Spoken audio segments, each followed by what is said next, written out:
Ahoy there, Legion. Update 13 should be dropping within the next few hours tonight or latest tomorrow, and I gotta say it has some awesome stuff inside. There's been some dicey choices made to the game since I started playing eons ago, but I have to admit this one's looking really nice. I'll cover everything they mentioned in the live stream for it, so consider this a condensed preview of Update 13, and pardon me if I'm talking quickly, but there's a lot of material to cover. During this time, I'll be showing off the limited edition Dex Furis. They gave this out for a week or so. Console players, you'll be getting it shortly. To anyone that missed it, I feel your pain. I was expecting to get the Shamrock color pack, only to find out it was on sale in the marketplace for only 1,000 credits. Could have easily bought it, but now it's gone until at least next year. Oi. Well, at least Easter's coming up soon, and it'll be easy to get for free-to-players out there if Mr. Peter Cottontail knows what's good for him. Update 13 covers a lot of ground, so let me break it down for you all. First up, new water-based Warframe currently, get it? Currently? Water? Current? Anyway, currently called Hydroid. The name choice has been mixed to negative-sided, so we'll see if that sticks or not. He's a caster tank Warframe, so think a bit of Rhino mixed with a big helping of Frost. His first ability is an area of effect damage supposedly shot from his ship, because yes, he also happens to be a pirate, Davy Jones style.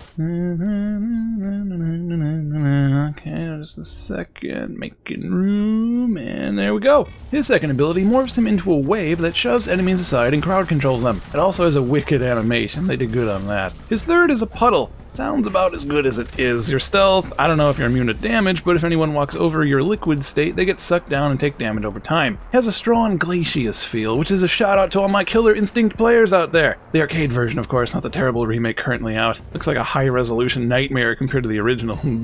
Finally, his ultimate summons tentacles that again crowd control and ragdolls enemies. Can't wait to see talented artists out there use it in a fanfic with any female Warframes. And you know it's coming. In fact, it might already be out there, but I dare not Google it. All in all, name aside, Hydroid sounds really good. I'll be playing the Swashbuckler myself, so we'll see how it pans out. Next up, clan stuffs. This one's a bit more in-depth, so the short end of it all is, if you guys saw my Zen Garden videos I posted a bit ago, there's going to be a lot more of them in the next patch. Cool, yes, but the real important stuff is the new Oricon research labs getting added. In fact, you can research and build solar rails in space to access nodes currently not available. So that means more levels than we currently have access to, which supposedly have better drop rates for rare mats used in crafting. If another alliance wants to run that node, they can place theirs down as well, but then it turns into an invasion type mission and players can actively run missions siding with one alliance or the other. Top that off with the two alliances can post comments and even rewards based on who you side with, just like how Grenier and Corpus try to bribe you to fight with them right now. In the end, only one wins, and whoever owns the rail to that node gets a cut of credits and materials, which gets funneled back to the alliance for maintenance and clan dojo expansion. Really neat sounding. Hopefully the missions are good to actually play. I'm hopeful though. Finally, and indeedy-do, the best for the last, Melee 2.0. Console players, I feel for you here. It's going to be awesome, and the wait for it's going to suck, but damn.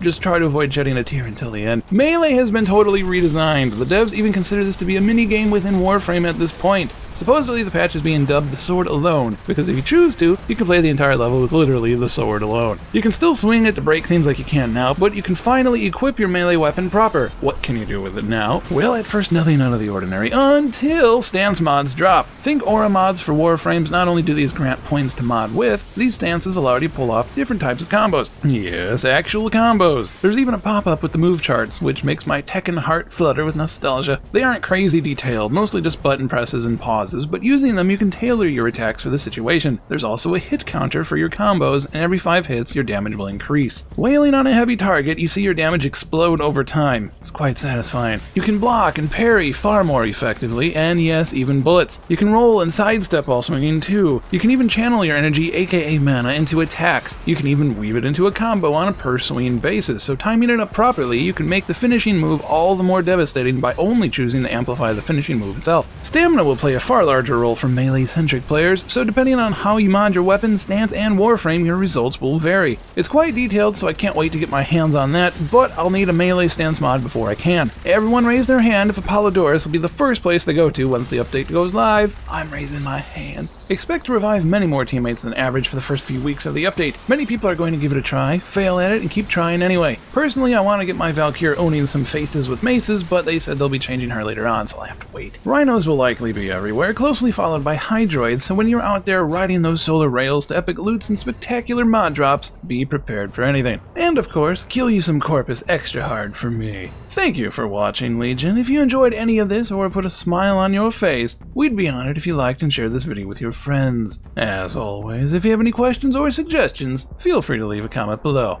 Catch you next time, Legion. Take care.